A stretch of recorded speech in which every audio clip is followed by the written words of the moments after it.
اعوذ باللہ السمیع العلیم من الشیطان الرجیم بسم اللہ الرحمن الرحیم ربی اشرح لی صدری ویسر لی امری واحلل عقدۃ من لسانی یفقہوا قولی اللہم صلی علی محمد النبی الامی وعلی آلہ وسلم تسلیما۔ ناظرین، ہم مرکبات ناقص پڑھ رہے ہیں، جن میں سب سے پہلا تھا مرکب توصیفی، دوسرا مرکب اشاری، تیسرا مرکب اضافی، اور آج ہم پڑھیں گے چوتھا اور آخری مرکب جس کا نام ہے مرکب جاری۔ اس کو مرکب جاری کیوں کہتے ہیں؟ کہ اس میں کچھ حروف استعمال ہوتے ہیں جن کا عمل یہ ہے کہ وہ جب اسم پر داخل ہوں تو اسے حالت جر میں لے جاتے ہیں۔ مرکب اضافی کے ٹاپک میں ہم نے پڑھا کہ مضاف الیہ ہمیشہ حالت جر میں ہوتا ہے۔ تو آج ہم پڑھیں گے اسم کے حالت جر میں جانے کی دوسری وجہ، دوسری اور آخری وجہ، اور وہ کچھ حروف ہیں جنہیں حروف جارہ کہتے ہیں، کیونکہ وہ اسم کو حالت جر میں لے جاتے ہیں۔ اور ناظرین، اسم کے حالت جر میں جانے کی صرف یہی دو وجوہات ہیں، یعنی یا تو وہ مرکب اضافی میں مضاف الیہ ہو یا اس پہ حرف جارہ داخل ہو تو اسم حالت جر میں چلا جائے گا، اور تیسری کوئی وجہ نہیں۔ تو آئیے ہم پڑھتے ہیں مرکب جاری۔ ناظرین، ہم نے دیکھا کہ کچھ حروف ایسے ہیں کہ جو اسم پر داخل ہوں تو اسے حالت جر میں لے جاتے ہیں، انہیں حروف جارہ کہتے ہیں، اور اس سے جو مرکب وجود میں آتا ہے اسے مرکب جاری کہتے ہیں۔ یہ حروف کون کون سے ہیں؟ یہ ہیں بی بازر بی، تا زبر تا، واو زبر وا، کاف زبر کا، فی، لام زیر لی، من، عن، الا، علا اور حتی۔ یہ ہیں وہ حروف جنہیں ہم حروف جارہ کہتے ہیں اور جو اسم کو حالت جر میں لے جاتے ہیں۔ ان میں سے ہر حرف کا اپنا الگ سے معنی ہے، لیکن عمل سب کا ایک ہے کہ وہ اسم کو حالت جر میں لے جاتے ہیں۔ تو ہم ان حروف کو ایک ایک کر کے پڑھیں گے اور قرآن مجید سے اس کی مثالیں پیش کریں گے۔ ناظرین، پہلا حرف ہے بی بازر بی، جس کا معنی ہوتا ہے کے ساتھ یا کے ذریعے، یعنی ود یا along with۔ ناظرین، یہ ایک اسم ہے قلمن۔ قلمن کا معنی کوئی قلم۔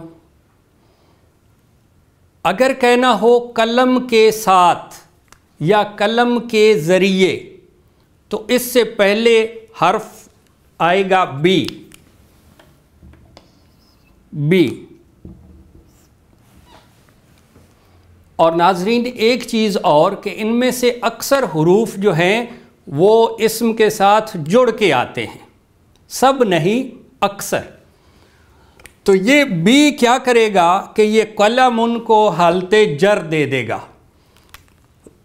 اب قلمن پیش کے ساتھ ہے، یہ اسم کی پہلی حالت ہے، یعنی حالت رفع، اور اس سے حالت نصب ہوتی ہے قلمن، اور اس سے حالت جر ہے قلمن۔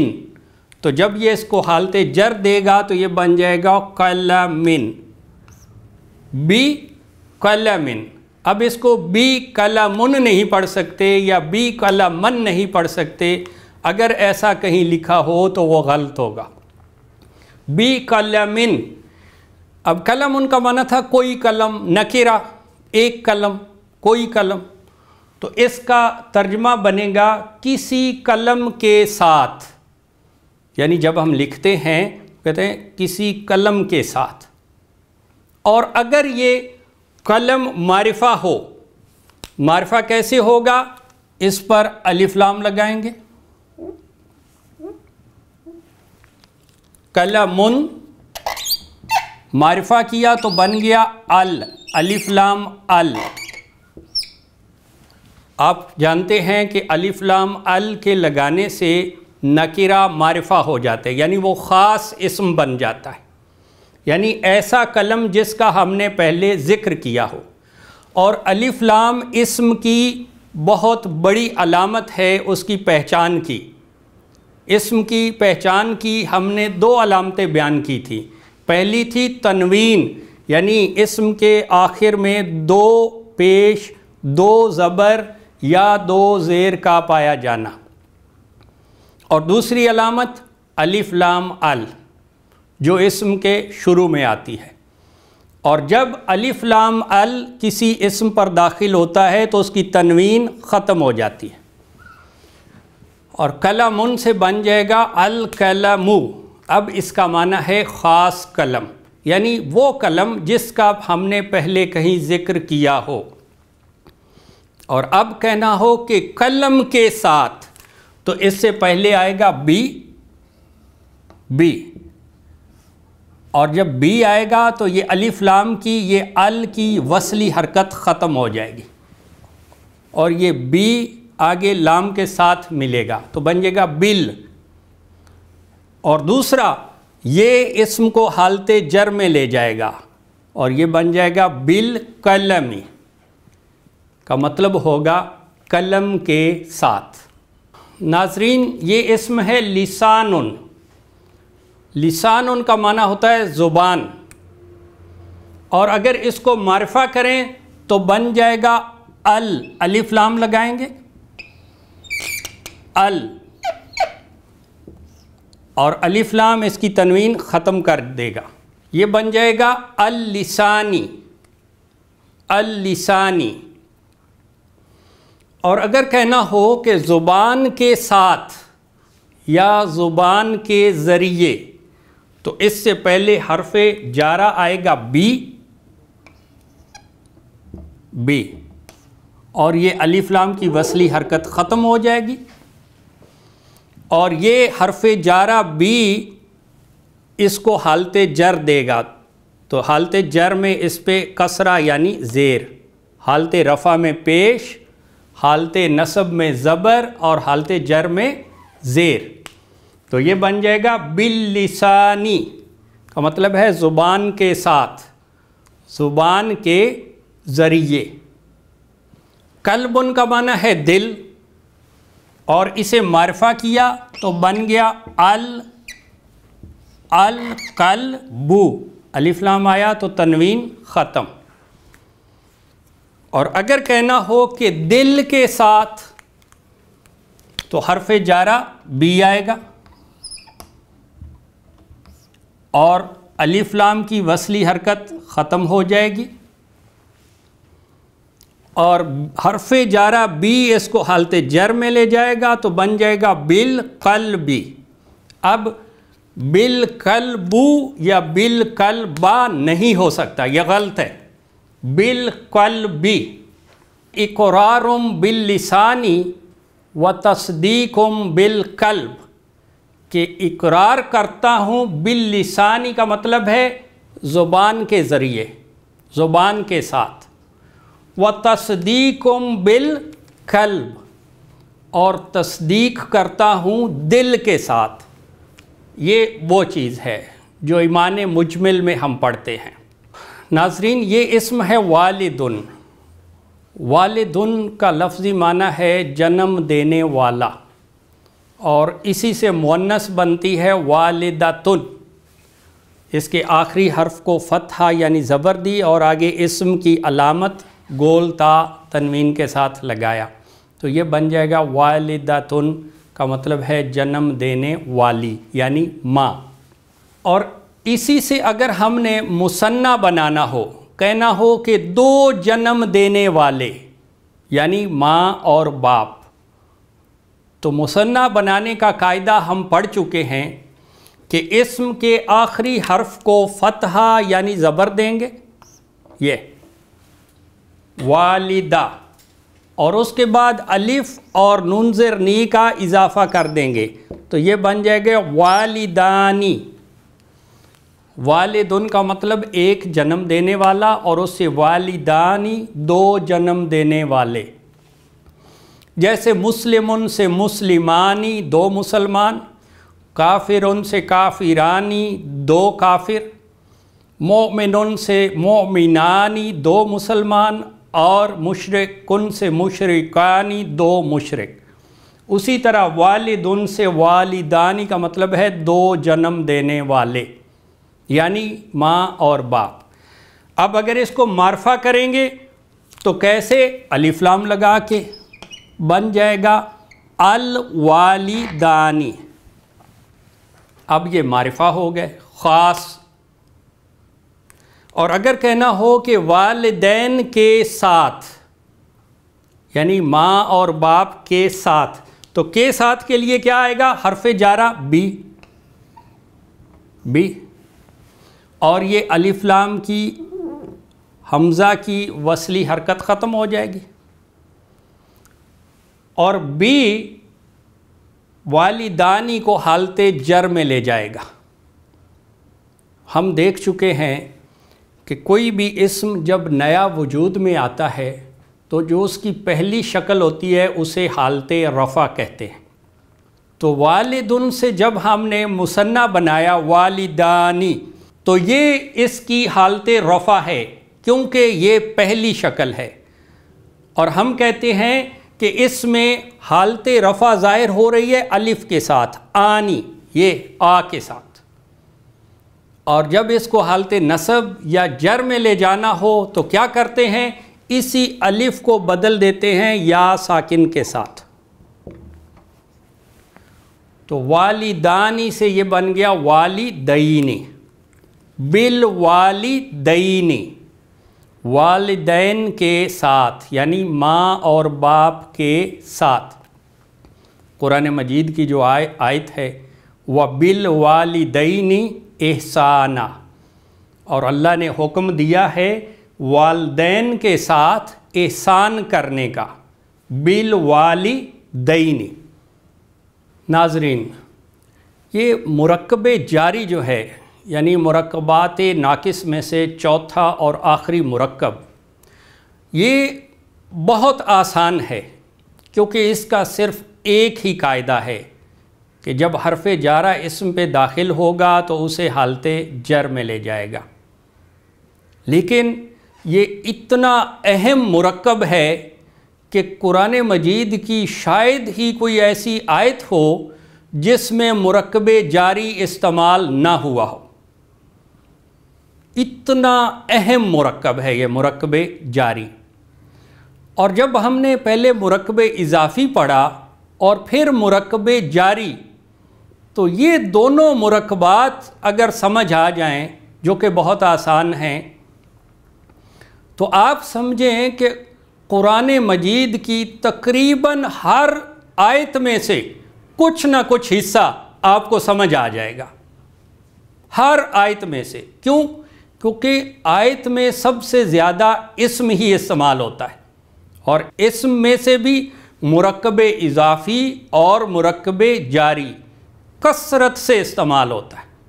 تو یہ دونوں مرکبات اتنے اہم ہیں کہ آپ جب یہ سیکھ لیں گے تو قرآن مجید کی ہر آیت میں سے انشاءاللہ آپ کو کچھ نہ کچھ حصہ یقین کے ساتھ سمجھ آئے گا۔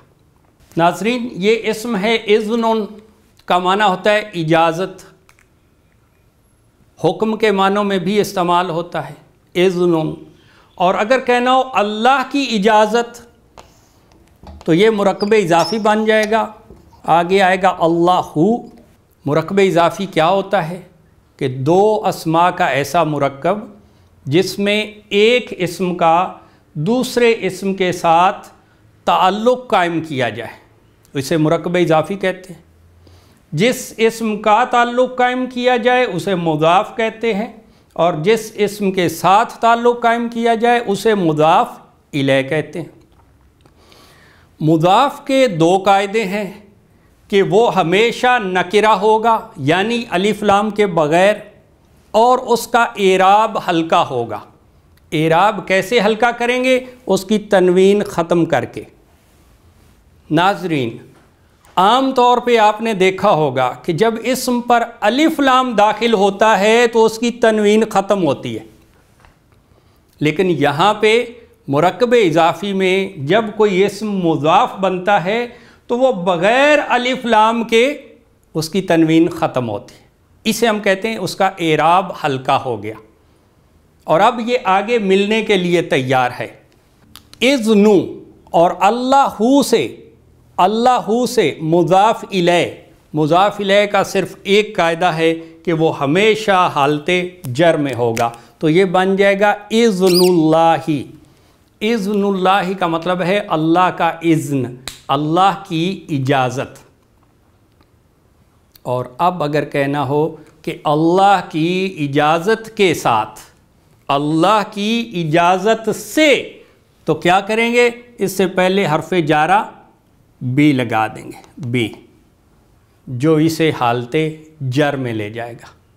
اب ناظرین، اس کی مضاف الیہ تو پہلے ہی حالت جر میں ہے، اب یہ کیا کرے گا کہ یہ اس کے مضاف کو بھی حالت جر میں لے جائے گا، اور اذنو یہ حالت رفع ہے، اذنا حالت نصب ہوتی ہے، اور اذنی حالت جر، تو یہ بن جائے گا بِإِذْنِ اللَّهِ، اللہ کی اجازت سے، اللہ کے اذن کے ساتھ۔ ناظرین، یہ اسم ہے نصر کا معنی ہوتا ہے مدد، اور یہ ہے اللہ۔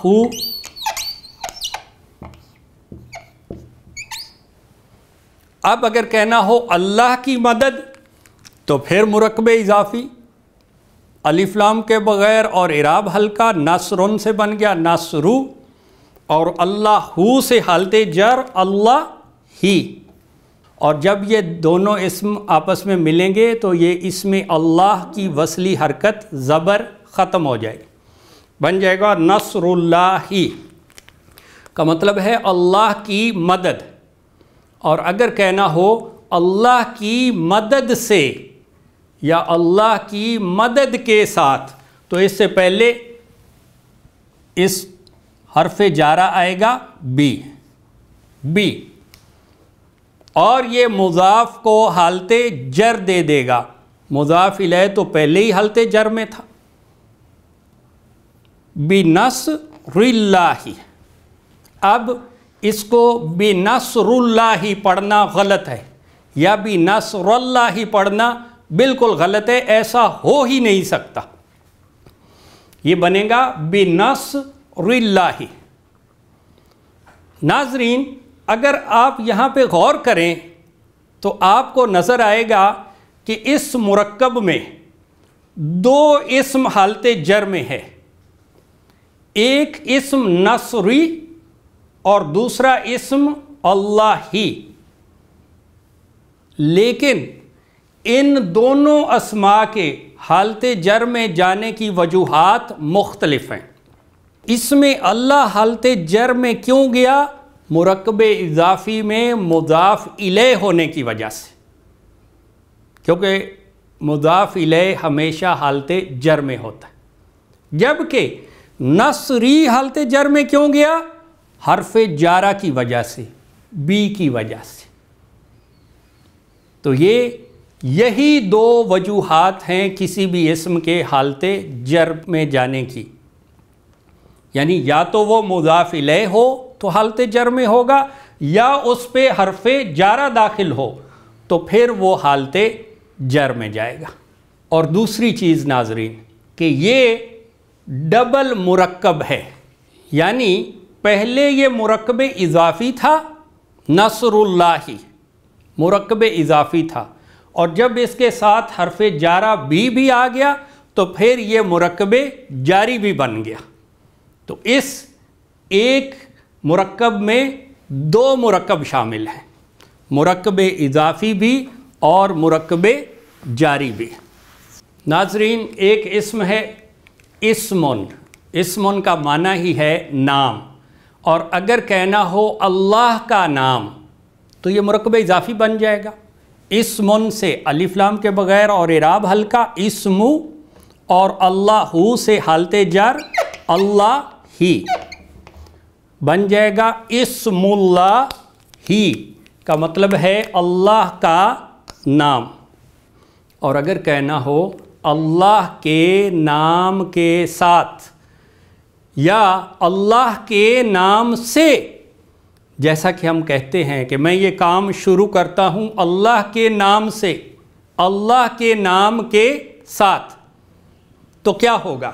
اس سے پہلے حرف جارہ آئے گا بی، اور ناظرین یہ جو اسمن کی یہ حرکت ہے، حمزہ کی حرکت زیر، یہ بھی وصلی ہے، یہ اصلی نہیں، یہ وصلی ہے، یعنی اگر اس سے پہلے کوئی اور حرف آ جائے تو یہ ختم ہو جاتی ہے۔ تو یہ بن جائے گا، اب بی نے اسمو کو حالت جر دی، تو اسمو سے حالت جر کیا ہوگی؟ بسمی، تو یہ بنے گا بسم اللہ۔ ہم روزانہ پڑھتے ہیں، ہر وقت پڑھتے ہیں، یہ وہ چیز ہے، اللہ کے نام کے ساتھ یا اللہ کے نام سے۔ لیکن ایک چیز اور کہ اصل میں تو اس کو ایسے لکھا جانا تھا، یہ جو حمزہ ہے الف یا حمزہ، کہ اس سے پہلے جب کوئی حرف آئے گا تو یہ اس کی وصلی حرکت ختم ہوگی، لیکن یہ بسم اللہ میں ایک اسپیشل کیس کے طور پہ صرف اس کی حرکت نہیں ختم ہوتی بلکہ اس کی یہ الف بھی ختم ہو جاتی ہے، الف بھی ختم ہو جاتی ہے، اور یہ بھی سین کے ساتھ براہ راست مل جاتا ہے ایسے۔ لیکن اصل میں یہ لفظ اسمن تھا، اسمن، اس سے پہلے الف تھی لیکن اس کو بھی گرا دیا گیا، تو یہ بن گیا بسم اللہ، کا مطلب ہے اللہ کے نام کے ساتھ یا اللہ کے نام سے۔